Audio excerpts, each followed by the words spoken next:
श्रावण मास तो कृष्ण पक्षे सोमवासरे भगवान श्याम सदाशिव पूजा अर्चना अभिषेक कर्म श्रावण मास निमित्तान होतीने जप तप नियम अनुष्ठान कर्म तेन कृपा भगवान श्याम सदाशिव प्रियदान नमः बदराओ मां आबे नीचे ओम त्र्यंबकम यजामहे सुगंधिं पुष्टिवर्धनम उर्वारुकमिव वन्दनान् मुक्तिर्मोक्षमाप्नुदात ओम घोरेभ्यो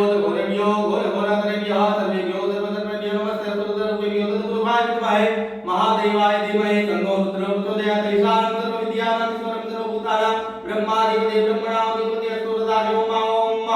मृत्युंजय महादेव राहि मात्रणां